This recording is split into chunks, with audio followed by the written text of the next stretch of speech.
Começa agora mais um Aprendendo com quem sabe, com Letícia Vargas, Roberto Scolari e Vanessa Ritter. Oi, gente, aqui é a Roberta Scolari dos Santos. Eu sou a Letícia Vargas. Eu sou a Vanessa Ritter. E antes de tudo, eu quero dar as boas-vindas para todos vocês que estão ouvindo nosso podcast de manhã, de tarde, de noite ou até mesmo de madrugada. Eu vou ser a mediadora do nosso debate de hoje, mas as minhas colegas também vão participar fazendo comentários e questionamentos. E para introduzir o assunto do nosso programa, eu apresento o nosso convidado, Jean Zimmermann da Silva, que é professor de História. Oi, Jean! Olá, Roberta, olá, Letícia, olá, Vanessa. Então, como tu já me apresentaste, eu sou o Jean, sou professor há 5 anos, aqui em Getúlio Vargas, na Escola de Educação Básica Ideal Santa Clara. Trabalho as disciplinas de História, de 6º ano a 3º ano do ensino médio, e com a educação de jovens e adultos também. Muito bom. A gente sabe que a história, ela abrange todas as áreas, né, do conhecimento humano, estuda tudo isso. Nós também sabemos que o conceito de cultura que a gente vai falar hoje é muito amplo e que a educação é essa área muito abrangente. Mas hoje nós temos um ponto específico, que é a inserção dos produtos culturais na área, na educação escolar. Jean, conta mais pra gente sobre a tua formação, o teu trabalho, essa tua relação com a cultura, a educação e a importância delas andarem juntas. Perfeito. Primeiramente, como tu já disseste, cultura é algo muito amplo. Diria que existem culturas, né? Nós somos seres multiculturais. O Brasil é um país miscigenado por si só, né? Então, o que a gente entende? Eu acredito que educação e cultura elas caminham de mãos dadas, né? Porque toda a cultura de um país ou as culturas de um país são formadas através da própria educação que nós temos. Ou não estou falando só de educação em espaço formal, mas em espaço informal de educação também, que é o nosso meio familiar, enfim, a roda de conversa com os amigos, enfim, todas essas questões que não envolvem uma escola ou uma universidade. Qual é a relação disso? Eu acredito que ela é muito perspicaz. Uma coisa ela é indissociada da outra, né? Trazer elementos culturais para uma sala de aula, seja do nosso cotidiano, ou seja, os produtos culturais, então, que, no meu entender, a gente pode classificar eles como, enfim, algum fragmento de notícia, alguma manifestação, alguma dança, algum teatro, algum filme, alguma animação, alguma série, algum desenho, enfim, o que for, elas são fundamentais, porque muitas vezes essas culturas que nós temos na nossa região, ou pelo país afora, ou pelo mundo afora, fazem parte do nosso cotidiano, seja eles assistindo um filme ou uma música, e isso faz no meu entender, isso faz toda a diferença para um bom início de uma aula ou para contextualizar algo. Penso assim porque por mais que eu sou professor de história, eu sou um apaixonado pelas ciências sociais. Tenho uma pós em ciências sociais e que isso me desperta uma atenção muito grande. Hoje eu não sei dizer, Roberta, Letícia e Vanessa, se eu sou ou se eu apenas fico dentro da história ou eu rompo as barreiras para outras áreas do conhecimento. Até porque, velho, o ensino hoje ele é interdisciplinar, né? Se nós ficar cada um dentro do seu quadradinho, acredito eu que nós não temos mais vida útil enquanto professor. A pandemia veio para essa ressignificação e essa reciclagem meio que ferrenha, ou seja, meio que tem que ir, senão tu vai ficar para trás, cara. Então eu tô nessa vibe aí. Jean, tu comentou já algumas maneiras, algumas manifestações de como que um professor pode introduzir esses produtos culturais nas aulas. Eu queria que tu falasse um pouco mais sobre isso, esses jeitos mais dinâmicos de abordar os conteúdos com os alunos na sala de aula. Perfeito. Eu queria aproveitar e pedir, tu comentou dessa questão de inovação na pandemia. Se tu consegue fazer uma relação de diferença de como tu está tentando abordar agora na pandemia, não sei se tu está tendo aula também à distância, né, dando aula à distância, mas alguma relação de diferença de como tu conseguia abordar essas maneiras, formas de inserir a cultura na educação, e se tu consegue agora também fazer isso, ou se tem alguma diferença, mais dificuldade, algo nessa relação. Perfeito. Roberta, se tu me permite, eu vou começar pela pergunta da Vanessa, então, senão eu acabo esquecendo. Essa relação, então, do presencial para o ensino remoto, sim, nós estamos aqui trabalhando com aula remota, atividade remota, aula no Meeting, enfim. O que a gente procura fazer para tentar amenizar tudo isso? No meu entender, ainda uma aula presencial não deve ser substituída.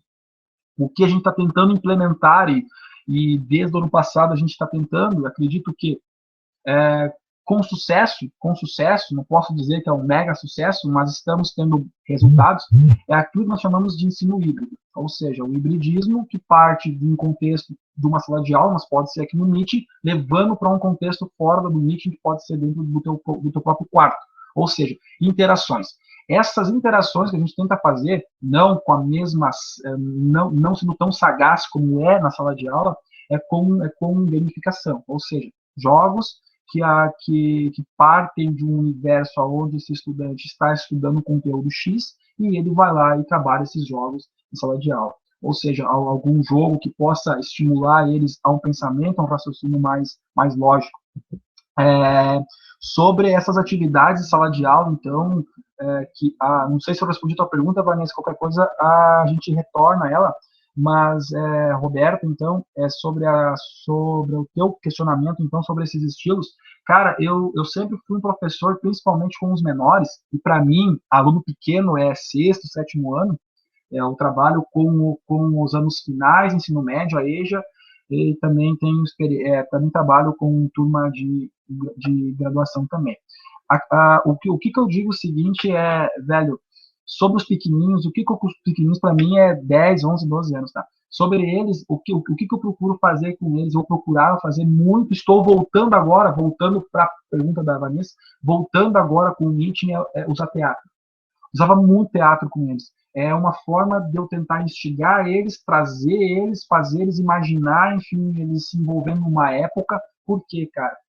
Sexto e sétimo ano, se tu pegar a base, a BNCC, ou pegar algum material didático, eu também não gosto muito, mas enfim, pegar algum material didático nesse sentido, são temáticas, são conteúdos muito longínquos. A gente está estudando ali história antiga, está estudando feudalismo, essas coisas dessa natureza.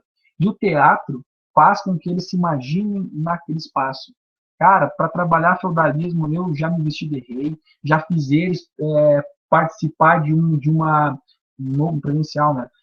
Deles participar de como era um processo de uma pessoa se tornar um senhor feudal, e aí trazia o clero, que era a igreja, uma instituição poderosa, tem até hoje o clero, ou seja, a igreja católica, a importância moral que a igreja católica tem até hoje, e tu começa a fazer a relação, né? Porque por que eu vou estudar o feudalismo ou aquele contexto se eu não consigo minimamente relacionar com hoje? A questão do poder, aonde as pessoas com mais propriedades tinham mais poder, tipo o clero ou a própria igreja, as pessoas de hoje. Enfim, eu estou me alongando, mas essa é uma experiência, fazer eles se envolverem. Outro exemplo que eu dou, de vários, mas enfim, outro exemplo que eu posso dar para vocês que eu fazia, estou voltando com isso agora, é a questão, por exemplo, no sexto ano. Vou trabalhar o mundo antigo. Cara, Egito, Hebreus, Roma, Grécia, essas coisas lá, trabalhar, por exemplo, eu me lembro que eu fazia muito para mexer com a imaginação, quando eu era cabeludo e barbudo, que agora eu cortei as gadelhas, era me vestir de Moisés, por exemplo, e quando eu era cabeludo e barbudo, era melhor isso, porque daí o personagem ficava um pouco mais, ficava mais configurado. Assim, mas mesmo assim, eu trazia eles, tentava fazer, digamos, a fuga dos hebreus do Egito até o Monte Sinai, receber os 10 mandamentos da igreja, e aí não estou falando em questão religiosa, e sim em questão moral e cívica, ou seja, ou não roubar, ou não roubar, ou não matar, ou seja, são todas questões legais, jurídicas que não são até hoje, ou seja, são leis de uma época que se aplica a leis de hoje também, algumas delas. Claro, né, que é um sentido mais religioso da coisa, mas tu não precisa analisar por esse viés. E por aí vai. E para finalizar essa parte, para dar para nós seguirmos, então, eu estou me alongando, outros elementos, produtos culturais que eu acho bem interessante, que a gente trabalha bastante, é filmes, músicas. Eu vou dar o exemplo de um agora, depois, se vocês quiserem voltar com esse questionamento, a gente volta, tá? Por exemplo, nós temos aqui na escola um evento no ano chamado Projeto de Iniciação Científica, ou Iniciação Científica Júnior, a gente chama, que é para os alunos de anos iniciais, finais e médio fazerem uma pesquisa. E teve um ano, cara, você sabe melhor que eu, que a área das humanas, geralmente, ela é discriminada, ou seja, o que é ciência é aquilo que é exato, ou aquilo que eu chamo de ciência dura, não ciência humana. Então, nada contra, adoro os professores de exatas, mas nesse sentido a gente fica um pouco mais retraído, né? Cara, a gente fez um projeto com o terceiro ano ali com 5 ou 6 alunos, ali, 3 meninos e 2 meninas, que eles pesquisaram uma temática chamada Tropicalia, o tropicalismo, que é um movimento no final dos anos 60, nos anos 70, contra o regime militar, ou ditadura militar, que prefiro o segundo, mas vamos usar o termo período militar, então, no qual, enfim, foi tão legal isso, porque eles conseguiram, a partir de músicas do qual eu trabalhei em sala de aula com eles, tipo A Alegria, Alegria do Caetano, Roda Viva do Chico, para não dizer que não falei as flores do Vandré, ou seja, todos os elementos aí eles pensaram no projeto a partir disso, então.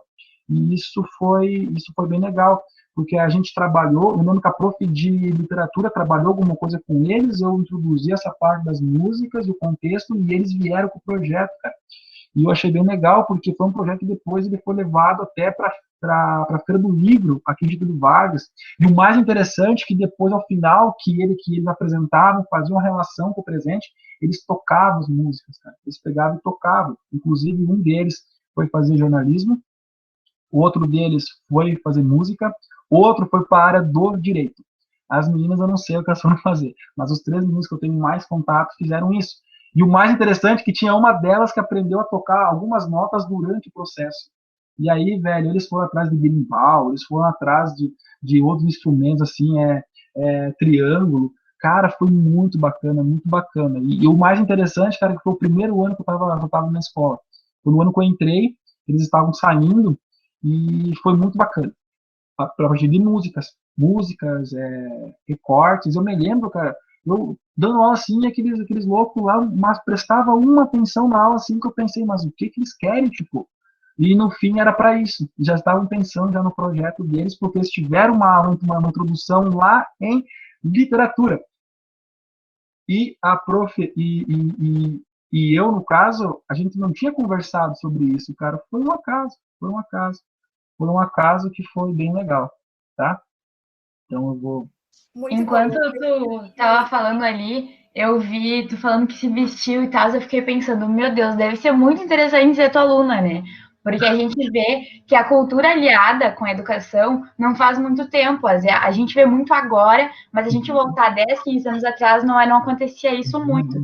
E era, tipo, eu acho interessante essa parte por 2 pontos positivos. O primeiro, que tu consegue voltar muitos anos atrás e aprender o que aconteceu através da cultura, e também que tu consegue inserir o aluno, colocar o aluno dentro da sala de aula através da cultura, colocar o jeito que ele é e da forma que ele é, e trazer com que ele se sinta bem dentro da sala de aula, mostrando que aquele é o lugar dele, através da cultura. E a gente vê isso hoje.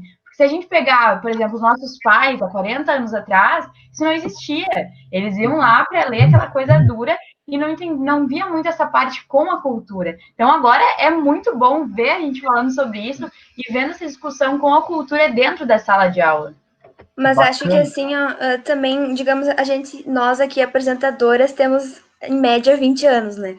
Se tu pega nós ali no ensino médio, que 5 anos atrás, por exemplo... A coisa mais cultural que eu, por exemplo, tinha numa sala de aula era filme. Digamos, tu pegar um filme para tentar inserir algum conteúdo. E acabava que tu não tinha aquele interesse pelo conteúdo, sabe? E pelo que tu traz de exemplos, é uma coisa que faz com que os alunos tenham essa vontade de querer aprender. digamos, eles aprendem sem querer, no caso, né? Tu traz todo um exemplo, uma metodologia, mas eles acabam aprendendo de uma maneira diferente, que nem a Leite comentou, não aquela maneira grossa, assim, de tu colocar conteúdo na cabeça. Eu tenho uma coisa que, uma vez, uma prova de história, era com o livro, né? Dá para usar o livro de história junto. E aí eu chamei minha professora e ela pegou... tá aqui na página tal, é só copiar aqui. Eu nunca vou esquecer aquilo, porque daí eu nunca mais chamei ela, porque ela me passou a resposta inteira da pergunta. E eu fiquei assim, eu só queria uma ajuda, não queria a resposta inteira, sabe? Aí eu fiquei com essa coisa na cabeça que eu nunca mais pedi ajuda depois, porque eu só queria uma ajuda, não queria a resposta inteira, né? Eu só queria aprender. Nesse contexto, Vânia, eu posso exemplificar o contrário. Eu tive uma professora muito boa de história no ensino médio, eu gostava muito das aulas dela, não só de história, como de sociologia, tive seminário com a mesma professora, e ela inseria coisas na aula que você aprendia justamente desse jeito que vocês duas, Leti e Vânia, falaram, de uma maneira natural, espontânea. Era algo que o aluno não era forçado a entender, ele simplesmente entendia aquilo. E ela trazia músicas, mostrava filmes que geravam um debate na sala de aula, uma análise, e também criar essa relação, né, do passado, do presente, e de como a gente quer que as coisas sejam diferentes no futuro, porque é para isso que a gente estuda história. Eu acho que é por isso que nós procuramos estudar as culturas, para que não se repitam os mesmos erros, né? Porque não existe uma cultura errada, existem apenas culturas diferentes, divergentes. Exato, exato. Por isso que, já pegando o gancho para... eu estou desviando a pauta, mas vamos lá. É por isso que eu entendo que a palavra tolerância eu não gosto. Eu prefiro a palavra respeito. Por exemplo, tolerância religiosa. Apenas tolero aquela religião. Respeito. Posso não concordar com ela, posso não acreditar nela, mas eu tenho que respeitar o direito do outro ter esse segmento. E a mesma coisa vale com as culturas. Mas me permite voltar um pouquinho só, que eu achei legal, achei bacana, Letícia, perdão, quando você falou, o aluno ele tem que se sentir bem. Cara, eu acho que é para isso que serve uma escola. Eu sei que tem toda a preparação para um vestibular, para um Enem, uma vida adulta, papapá. Só que a socialização que a gente tem numa escola é um momento único e ímpar. Também não posso também dizer que agradei 100% dos estudantes desta forma. Não, claro que não. Eu estaria sendo mentiroso com vocês, mas uma boa parcela entendia como algo legal, como algo notável, como algo interessante. E é bem legal que vocês falaram sobre que no passado, uns 20, 30 anos atrás, era diferente essas questões, de fato vou dar um marco para vocês. Um marco para toda essa mudança de pensamento até em relação à educação. O marco, eu diria que é 1996, que é com a LDB. Ou seja, não estou falando que em 96, 97 as coisas mudaram, porque a gente sabe que mudanças drásticas em qualquer espaço, elas não são muito fáceis de serem digeridas, a não ser que a gente viva numa pandemia onde não tem para onde correr. Ou seja, então é um marco bem interessante, até porque é o seguinte, de 96 nós estávamos vindo de um período militar, que aconteceu no final de 85, ou seja, toda uma cultura de uma época. A gente estava vivendo um período assim onde o Brasil estava se estabilizando economicamente também. Enfim, a educação estava ficando para trás, ou seja, até essa época aqui, por exemplo, pessoas que atingissem o ensino superior no Brasil eram pessoas que tinham condições financeiras. Não eram pessoas no qual, digamos, uma pessoa por intermédio do Enem, que nem existia o Enem nessa época, e iria conseguir chegar num banco acadêmico, por exemplo. E só um dado para isso, para essa mudança de pensamento também, porque também é uma quebra de paradigma. A escola, ela deve ser aquilo que ela tem que ser, ou seja, para ser um espaço onde o indivíduo possa se sentir bem, um espaço de aprendizado, um espaço de troca, um espaço para discordar e um espaço para ter contato com N culturas. Cara, por exemplo, eu trabalho a disciplina de história. tento trazer elementos culturais a todo momento, porque a gente vive, a gente não para de viver, a história é uma prova viva disso. Mas eu fico intrigado com uma disciplina de arte, por exemplo, ter um período durante uma semana inteira. Eu acho que, ou seja, são conceitos entendidos do qual, ó eu criticando aí, são conceitos entendidos de que algumas disciplinas têm mais importância do que outras. Enfim, mas isso é um conceito maior, não é o palco aqui para discutir essas coisas. Mas é bem por aí mesmo. Enfim. Nessa linha de que nós até comentamos, colocamos exemplos das nossas vivências na sala de aula, a gente queria saber esse teu estilo mais dinâmico de dar aula. Surgiu de uma vontade única, exclusivamente tua, ou tu teve um incentivo de algum professor na faculdade, por exemplo? Teve alguma aula assim? Muito bem, ou até ótimo. uma inspiração, né? Algum professor que tu teve como inspiração, digamos assim. Perfeito, Vanessa, Roberto. Eu acho que todo mundo na vida, né? É uma ótima pergunta. Eu acho que todo mundo na vida a gente consegue colocar aqueles 5 ou 6 professores na palma de uma mão, são aqueles que a gente se baseou que vão marcar. Pode ser no ensino fundamental, no ensino médio, lá na pré-escola, que é a educação infantil, ou até na graduação, na pós, no mestrado, no doutorado, onde for. Ou algum professor da escola da vida também, pode ser também. O espaço não formal do aprendizado. E, de fato, sim, olha, como eu posso dizer, a gente tem inspiração de professores. Não vou citar o nome deles, mas eu tenho inspiração de professores, inclusive, de quando eu estava fazendo a minha graduação, professores no ensino fundamental, ensino médio, que no caso, hoje, analisando com o olhar de um colega deles, principalmente os do médio e os do fundamental, eu enxergava que eles faziam aquilo com o máximo de prazer. Ou seja, eles tentavam fazer aquilo que estava dentro da possibilidade deles. Hoje eu consigo enxergar isso. Lá, quando eu estava no ensino médio, fundamental, capaz, impossível. Hoje eu consigo enxergar que eles faziam o máximo que podiam. O que o cara, não que eles faziam dinâmicas assim de teatro, mas eles traziam alguns elementos culturais para a aula, principalmente músicas. Me lembro que no meu ensino médio a gente tinha bastante isso. Tanto o prof de história, o prof de sociologia trazia músicas. E durante a faculdade foi muito maior. Eu me lembro, cara, que nós tínhamos uma cadeira que era História e Cultura. Fantástica, cara, fantástica. Foi ali que eu, de fato, isso foi no segundo semestre, não me engano, foi ali que, de fato, eu pensei, cara, eu quero isso pra minha vida. Eu quero isso pra minha vida, cara. Lá, no primeiro semestre, fiz bem amiguelão, assim, não sabia o que eu queria direito. Mas no segundo, cara, que eu entrei. Tava em dúvida se eu ia fazer jornalismo também, né? Eu adorava ler e escrever. E, curiosamente, esse professor que deu essa cadeira de História e Cultura, ele tem formação também em jornalismo. Depois até posso citar o nome dele para vocês aí, tá?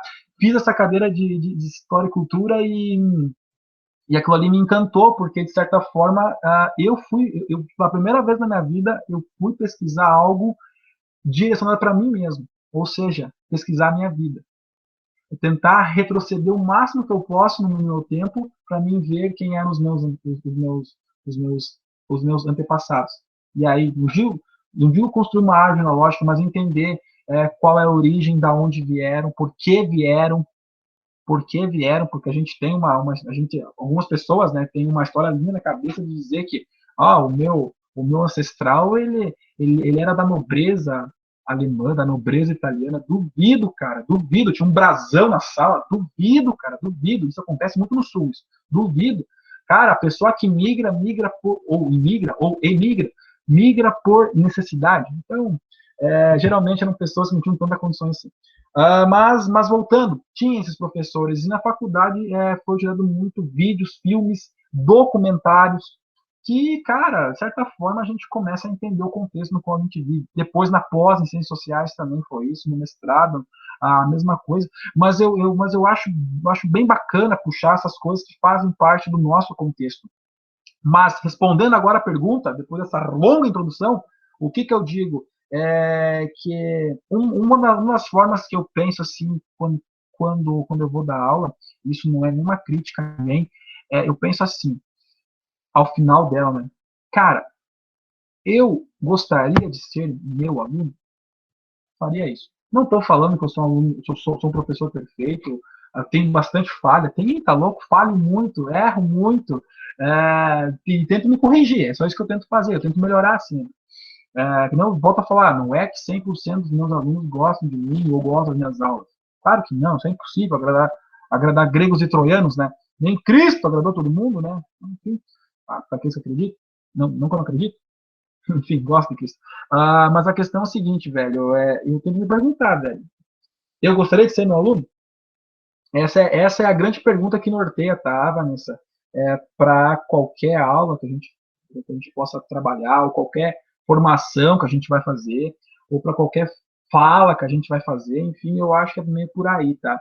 Novamente eu falo, não estou falando que eu volta e meia não me pego dando uma aula tradicional. Claro, a aula tradicional muitas vezes ela é importante. Qualquer aula bem feita é boa. Pode ser com metodologia ativa, com ensino híbrido, ou a tradicional mesmo.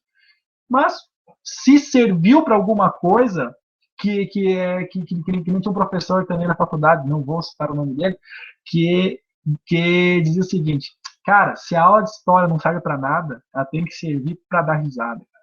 Então, é aquilo que a Letícia falou antes, tem que se sentir bem na sala de aula, sentir a vontade, que nem a Roberta falou, da prof dela do médio, que a coisa flui mais naturalmente.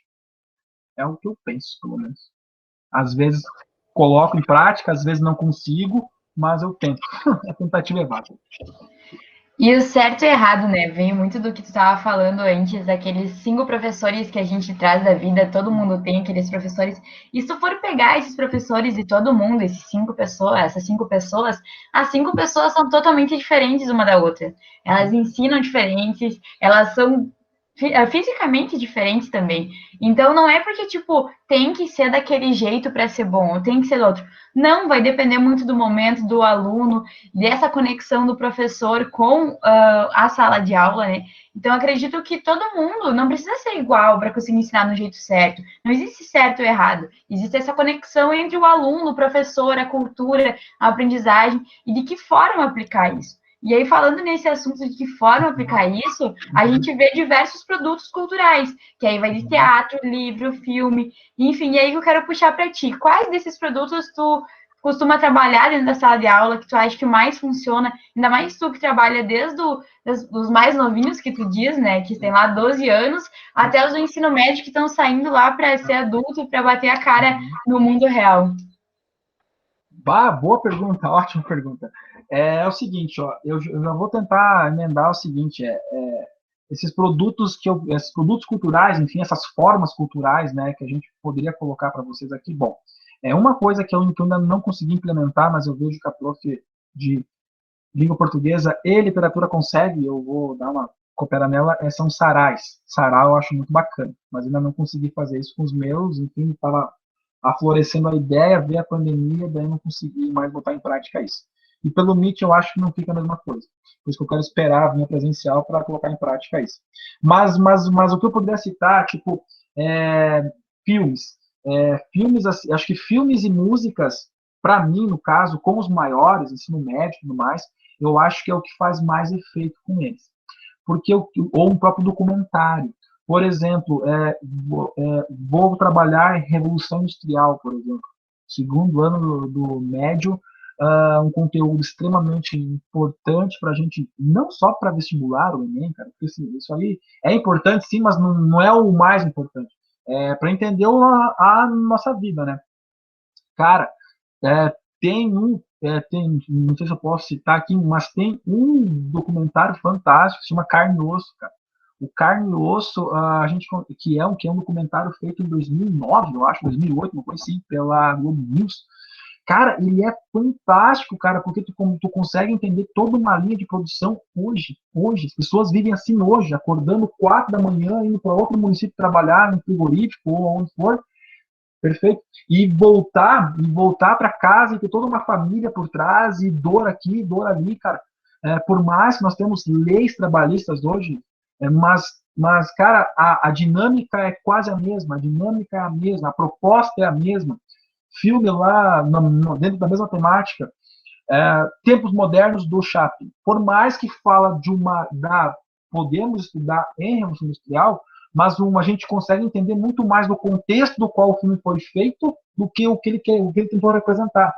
O filme foi feito nos anos 30, se não me engano.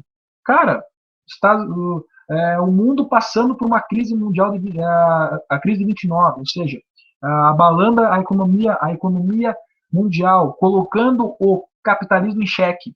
Então, cara, é algo assim primordial. Músicas, cara, que nem antes eu citei sobre o terceiro ano do médio. Músicas, cara, como não começar uma aula sobre o período militar do Brasil, então, como não começar uma aula, por exemplo, puxando a música Roda Viva do Chico Buarque, ou trazer fragmentos de livros, por exemplo, para eles.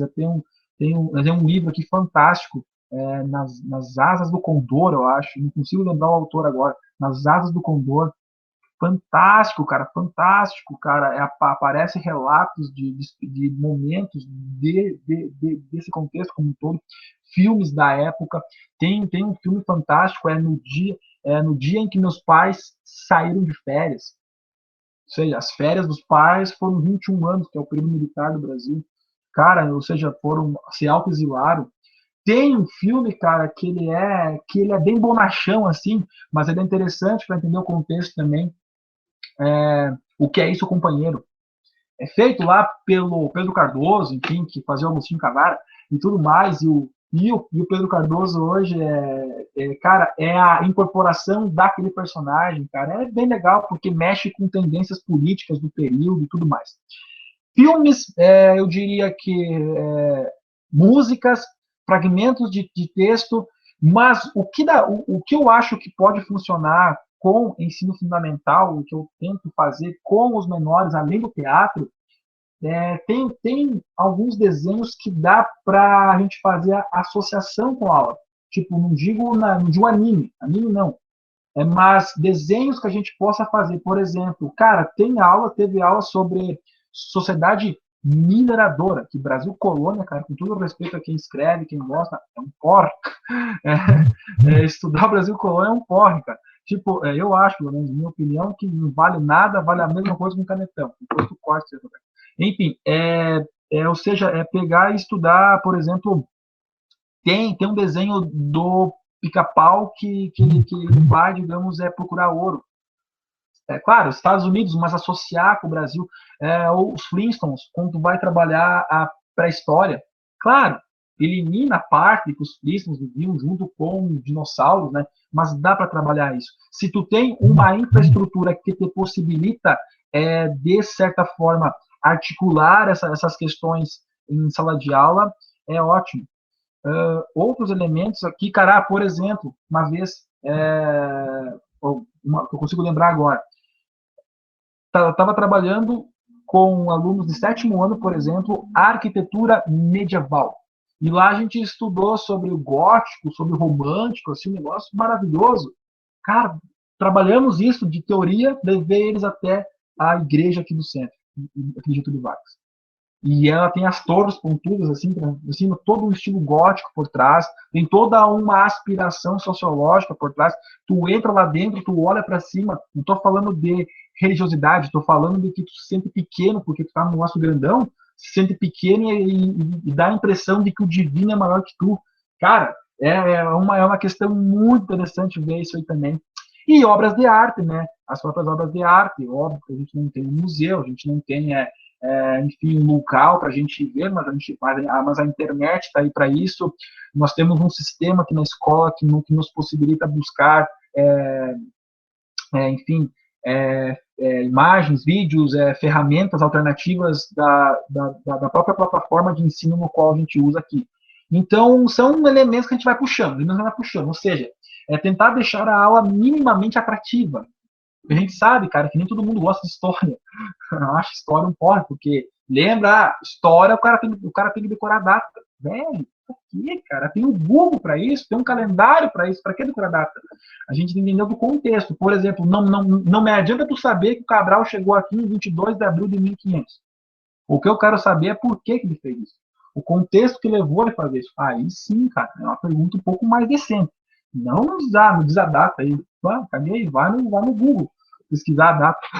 Tipo, por aí vai. Mas desculpa, eu tô me alongando muito.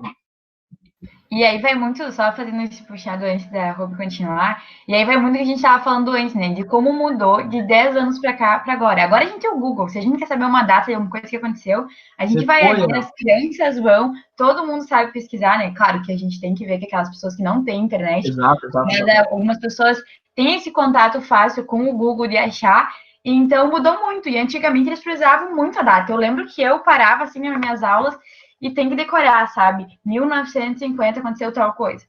Sei lá quanto aconteceu tal coisa. Então a gente priorizava muito nisso. E ao passar do tempo, então as coisas vão mudando e a gente vai mudando tanto o jeito de ensinar quanto de aprender. Perfeito. Eu fiquei com vontade agora de ter uma aula teatral. Depois de tantos comentários. Então tá. Eu fiquei pensando, nunca tive uma aula de encenar, assim, agora me deu muita vontade. Pós-pandemia, marcar uma aula teatral. Uma aula teatral. Uma aula teatral. Tipo, eu me lembro que eu pegava e escrevia o texto, o roteiro, o script, à mão mesmo. A jornalista, Uma folha de diretor.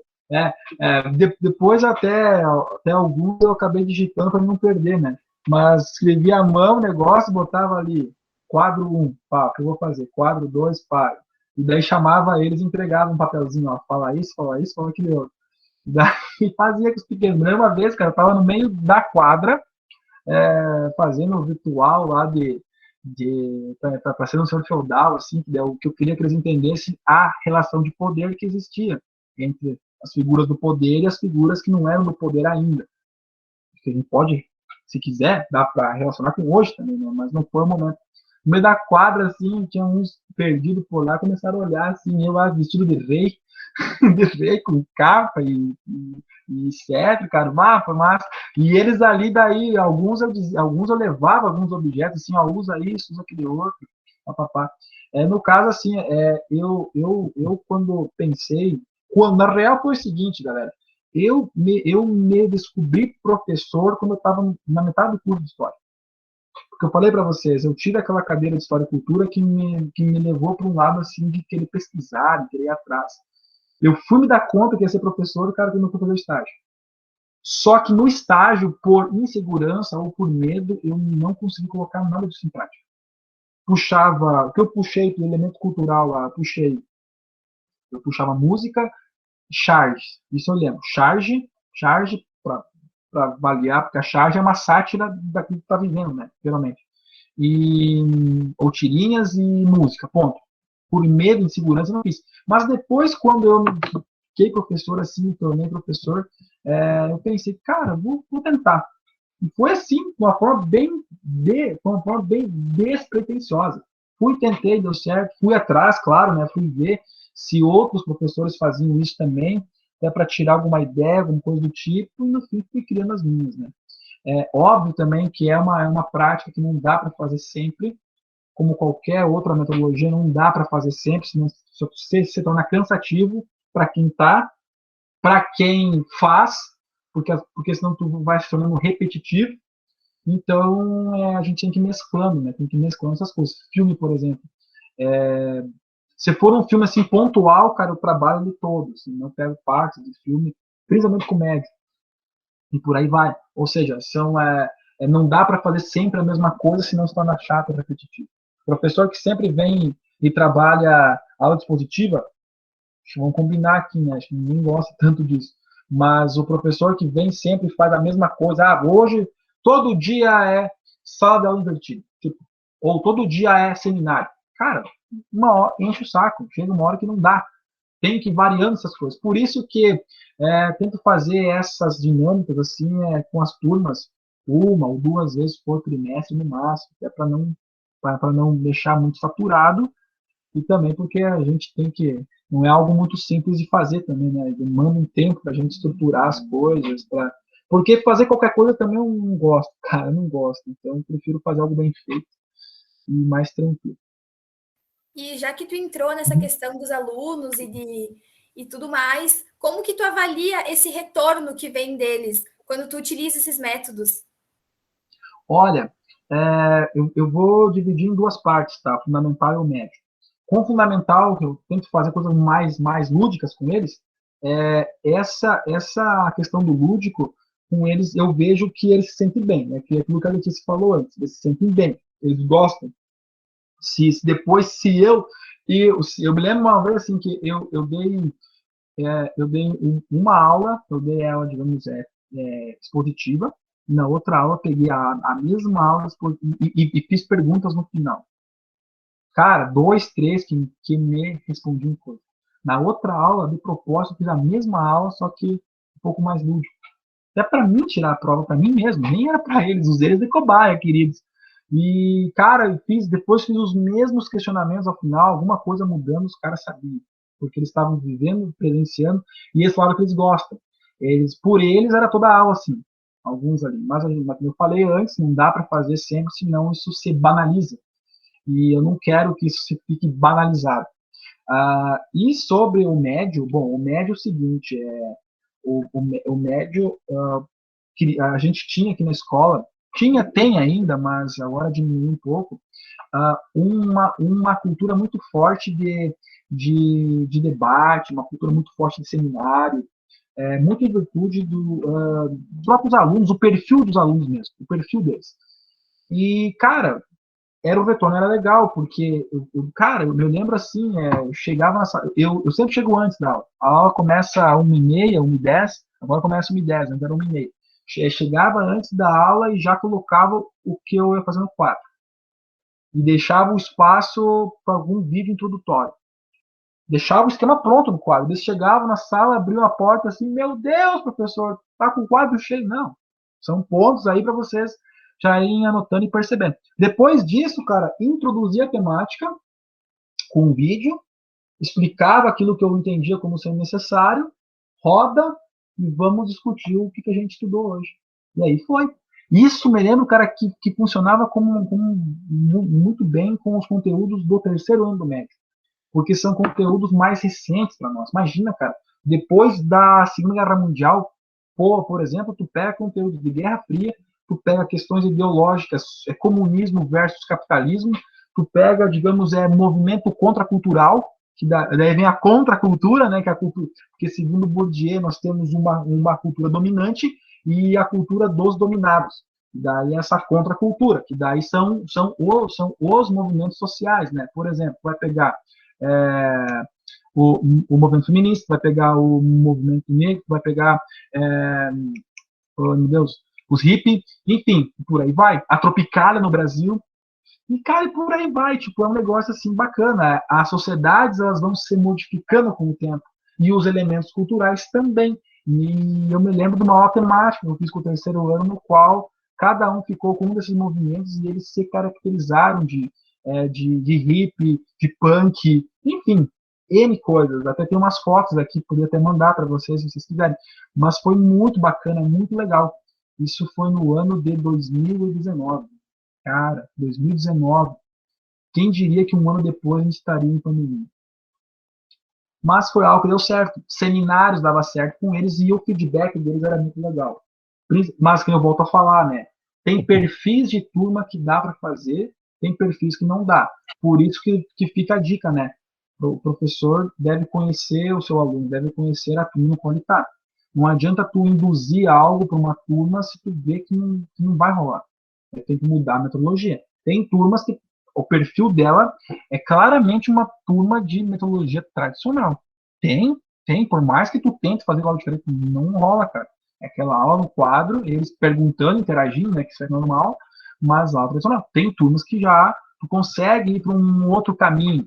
Tu consegue, porque elas são mais suscetíveis a isso.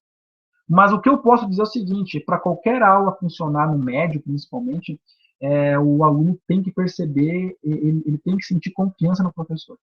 Volto a falar, gente, não estou aqui dizendo que eu sou o melhor do mundo, não é isso. Isso tu deixa, tá, Roberto? Eu não sou o melhor do mundo, tu deixa isso.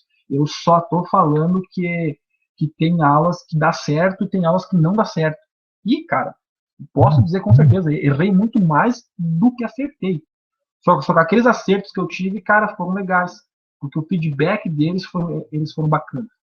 Porque é o seguinte, né? Quando a gente tenta inovar, tenta ir atrás, tenta mudar, toda mudança gera um desconforto. Seja para nós, professores, ter que mudar, e para os alunos que estão já num ritmo. Eles ter que mudar como é a aula, também é algo que não fica tão fácil para eles. Mas eu estou me alongando. Acho que esse teu último comentário varia muito também, depende do aluno, né? Tu pode usar um método, tem alunos que vão gostar e tem alunos que não vão. Então, conforme tu vai alternando o método, alternando o teu método de ensino, às vezes tu vai agradar um e às vezes tu vai agradar outro. Tu não vai conseguir agradar inteiramente a turma inteira, né? Então, é muito, muito relativo o que tu vai abordar a cada aula. Acho que é importante também, porque daí tu tenta sempre cada vez trazer coisa mais diferente, até para tentar, quem sabe um dia agradar todo mundo, né? Mas é bem relativo, depende muito. Desculpa, mas agradar gregos e troianos é complicado. Não tem como. Nem Jeová agradou todo mundo, né? Então não dá certo. Eu, agora que vocês estavam falando, eu logo lembrei do professor meu, que eu fui no ensino médio, eu estudava numa cidade pequena, no ensino fundamental, e ensino médio fui numa cidade maior. E aí a primeira aula que eu tive, assim, ó, e os meus professores de ensino fundamental eram todos iguais, né? Todos bem parecidos. Quando eu entrei no ensino médio, o primeiro professor, ele usava dread, tá? Até na bunda. Chegou assim, na sala de aula, abriu a porta, ele não tinha um canetão, uma mochila, um caderno, nada, e sentou em cima da mesa dos professores, em cima da mesa, de perna aberta, e falou: e aí, sobre o que a gente vai conversar hoje? E eu, meu Deus, o que tá acontecendo? Como assim? Em que mundo eu tô? Isso é um professor?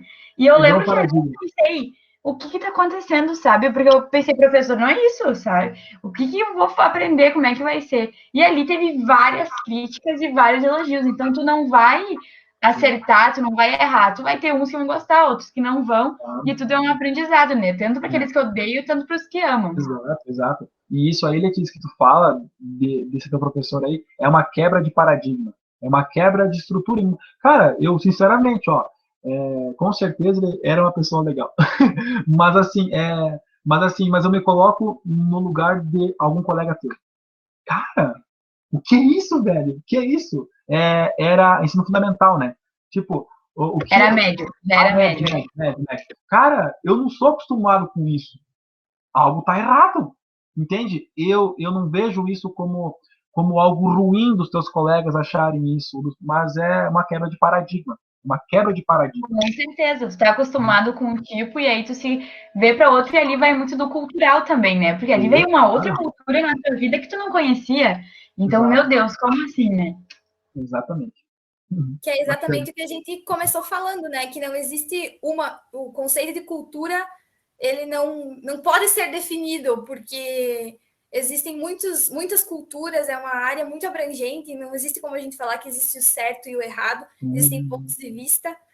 E nisso eu queria te agradecer, Jean, pela participação. Foi muito bom te ouvir falar sobre educação, cultura, a relação entre elas, explicar. Você exemplificou muito bem para o nosso ouvinte como um professor muito atencioso, muito dinâmico, que a gente pode perceber que tu é. Muito obrigada por fazer isso pelos teus alunos. A gente fica muito feliz de ter recebido você aqui no nosso podcast. E nós despedimos também de você, nosso ouvinte. Jean, pode dar o teu tchau. Então, muito obrigado, Roberta, obrigado, Letícia, obrigado, Vanessa, pelo espaço. Agradeço muito, foi muito legal. Confesso que estava um pouco meio receoso, mas a conversa fluiu, achei bem bacana a forma como vocês conduziram. Cara, ficamos quase uma hora aí falando e fluiu. Eu nem vi o tempo passar. O meu café está na metade porque eu nem consegui tomar ele. Mas para encerrar, então, a participação, novamente, obrigado pelo espaço. Quero, não sei, eu vou mandar um abraço, tá? Eu vou mandar um abraço, então, para todos os meus alunos, se eles chegarem a ouvir isso algum dia, dizer que eu adoro muito eles, que eles são a razão para mim ser professor também, mas principalmente aos meus professores que eu tive. Todos eles, independente daqueles que estão na palma da mão ou aqueles que não estão. Todos eles são fundamentais, todos eles foram legais, e tenho certeza que qualquer professor que vai para uma sala de aula tenta fazer o melhor dele. Mesmo se for uma aula tradicional, ou uma aula metodologia ativa, ou o que for, ele sempre vai buscar fazer o melhor. Então, se isso chegar aos ouvidos das pessoas, o que eu posso dizer?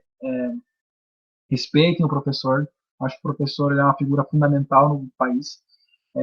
E liguem as câmeras, tá? Um abraço. Obrigada, Jean. Obrigada a você, nosso ouvinte. Tchau e até o próximo podcast.